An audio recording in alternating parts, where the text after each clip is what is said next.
ఈ రోజు మనం థైరాయిడ్ రిలేటెడ్ ఇబ్బందుల గురించి తెలుసుకుందాం. థైరాయిడ్ గ్రంథి అనేది మనకి మెడ భాగంలో ఉంటుంది. ఇది థైరాక్సిన్ అనే హార్మోన్ ని రిలీజ్ చేస్తుంటుంది. ఈ థైరాక్సిన్ హార్మోన్ అనేది మన జీవక్రియలకి చాలా ఇంపార్టెంట్. ఇది ఈ థైరాక్సిన్ హార్మోన్ సరైన మోతాదులో బాడీలో ఉత్పత్తి కానట్లయితే లేదంటే అధిక మోతాదులో ఉత్పత్తి అయినా ఈ థైరాయిడ్ సమస్యలు అనేవి వస్తుంటాయి. థైరాక్సిన్ హార్మోన్ తక్కువగా ఉత్పత్తి అవ్వడం వలన కలిగే ఇబ్బందుల్ని హైపోథైరాయిడిజం అంటారు. దీంట్లో లక్షణాలు చూసుకున్నట్లయితే మొదటిగా విపరీతమైన నీరసం ఉండడం, తొందరగా అలిసిపోయినట్టు ఉండడం, వాటితో పాటుగా గుండె లయలో మార్పులు రావడం, లేదంటే హార్ట్ బీట్ తక్కువగా కొట్టుకుంటా ఉండడం, జుట్టు రాలిపోవడం, జుట్టు ఎక్కువగా పొడిబారుతూ ఉండడం, ఆడవారిలాగానైతే పీరియడ్స్ అనేది బాగా ఇరెగ్యులర్ అవుతా ఉండడం, మరియు చర్మం బాగా పొడిబారిపోతా ఉండడం, మలబద్ధకం వంటి లక్షణాలు వస్తూ ఉంటాయి. మరియు మేల్స్ లో ఫిమేల్స్ ఇద్దరిలో ఇన్ఫెర్టిలిటీని కాజ్ చేస్తుంది. అదే థైరాయిడ్ హార్మోన్ ఎక్కువగా అవడం వల్ల హైపర్ థైరాయిడిజం అంటారు. ఈ కండిషన్ లో మనకి హీట్ ఇంటాలరెన్స్ అవుతూ ఉండడం, వెయిట్ లాస్ అవుతూ ఉండడం, వాటితో పాటుగా డయేరియా రావడం, ఎక్కువ రోజులుగా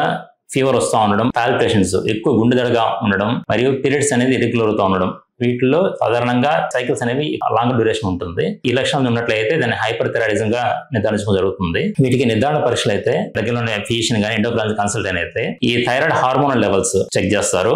వాటితో పాటు యాంటీబాడీ లెవెల్స్ మరియు థైరాయిడ్ గ్రంథికి స్కానింగ్ అంటే నిర్వహించడం వలన ఈ ప్రాబ్లమ్స్ ఎంతవరకు ఉంది, దానికి ఎటువంటి ట్రీట్మెంట్ ఇవ్వాలనేది మీ డాక్టర్ మీకు ఎక్స్ప్లెయిన్ చేస్తారు.